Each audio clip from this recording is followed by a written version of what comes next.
And then the Supreme Court could eviscerate the charges against Trump in both Miami and here in D.C., depending on how they rule on two key cases related to presidential immunity and the wild expansion of a federal law designed to prevent obstruction of justice in financial investigations to include obstruction of a proceeding in Congress.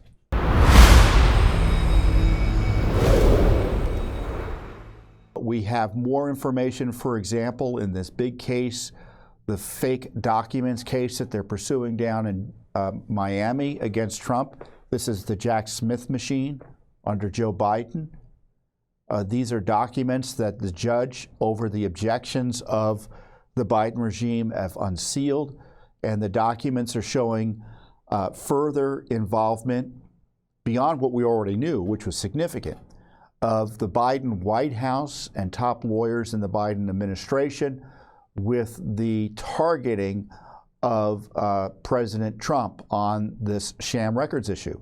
It looks like they set him up, and it was done from the highest levels of the Biden White House. And I talked about this with Rob Schmidt at Newsmax just the other day, and it's worth sharing with you because it nicely sums up the corruption that Jack Smith has been exposed as protecting and covering up on behalf of the Biden regime. Tom Fitton is the president of Judicial Watch. He joins us now, and I want to talk more about what we've learned here from what Eileen Cannon has revealed. It's amazing what's been exposed in just this one case and just how filthy this case is. Well, we've seen this from the get-go. We had asked and pursued a lawsuit over these exact documents, got the stonewall, but we did get documents initially showing that the Biden White House was helping move this case against Trump along.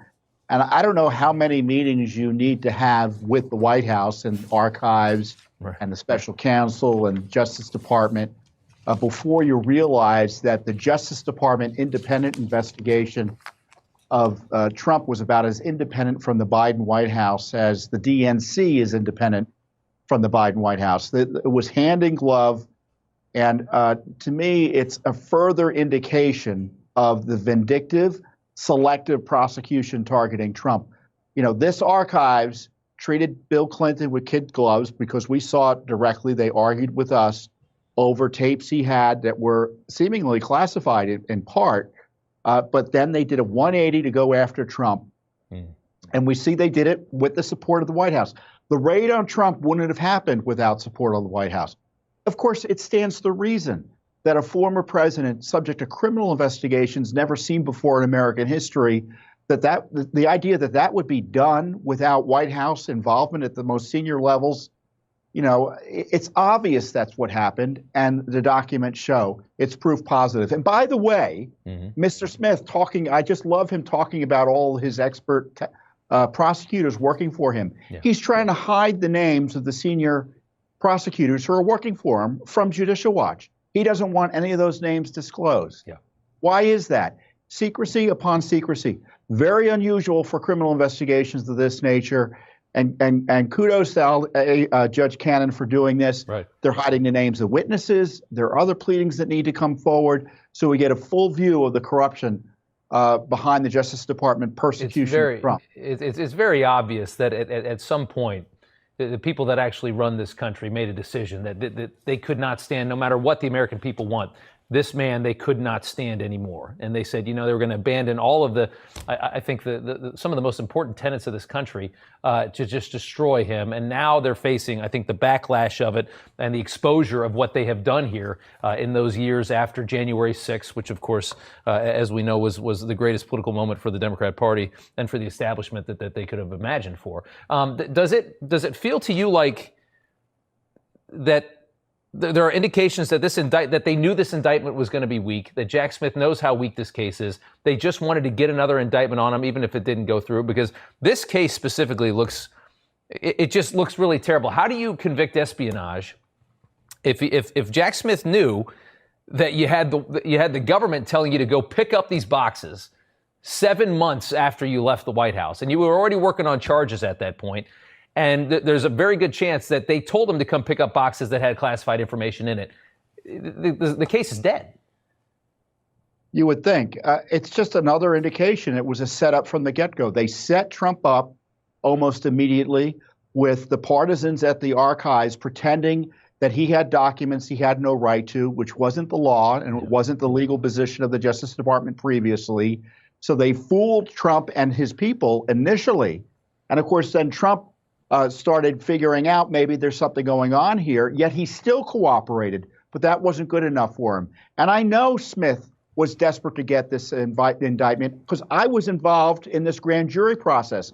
They sent the FBI come knocking at my door before he was appointed. And then they're like, okay, well, you can come and talk to us informally. You don't have to come before the grand jury. Smith gets appointed a few weeks later, and all of a sudden they did this remarkable turnaround. Oh, forget about that promise to come talk informally. We've got a grand jury. And of course, I went in and told them they were all wet, but of course they didn't care because it was all about getting Trump. It was like going before an MSNBC panel, those prosecutors, as opposed to any fact finder of that you could be assured that there was justice being fairly administered. And, you know, you have to wonder. I mean, we have some transparency here on this case. First off, how does Eileen Cannon not dump the case after what we've seen? The optics look so terrible. It looks so fascist to have Biden get off so easy for this, Trump facing prison. But also imagine if we had this transparency in the other Trump cases. Imagine what Juan Merchan is concealing, you know, potentially about Alvin Bragg's case. He doesn't give one legal victory to the Trump team. You know, how dirty these cases all are. Tell you, if Trump is elected president, if I were him, I would appoint a special counsel to investigate all of this. Yeah. This grand conspiracy against him to deprive him and other Americans of their civil rights under color of law, and the Justice Department, Fulton County, up in New York, they should all be brought in and be subject to a full federal civil rights investigation over this election interference and targeting of American and other targeting of Trump and other innocent Americans. Yeah, I can't wait to see the media's reaction if he pulls that move. They go nuts over that. Tom Fitton, we appreciate you coming on. Thank you so much. Well, thank you. Well, you know, that last point I think is especially salient because I think that's what needs to be done if Trump wins. And I don't know if Trump's going to win or not, but if he does win, there should be a significant criminal investigation into this election interference by the Biden regime and their Democratic Party allies in the various states. There's got to be accountability for it. There's got to be accountability for it. And I encourage Trump to consider that. And we have this information, as we're saying, showing in Miami, it's corrupt, showing in New York City, it's corrupt. Even the testimony showing it's corrupt. And then the Supreme Court could eviscerate the charges against Trump in both Miami and here in D.C., depending on how they rule on two key cases related to presidential immunity and the wild expansion of a federal law designed to prevent obstruction of justice in financial investigations to include obstruction of a proceeding in Congress. Now, it's interesting they tried to use that law to go after the January 6ers. They have used the law to go after January 6ers, and they're disputing about whether that applies. Are they going to use the law to go after our next topic, the communist revolutionaries rampaging across college campuses? Thanks for watching. Don't forget to hit that subscribe button and like our video down below.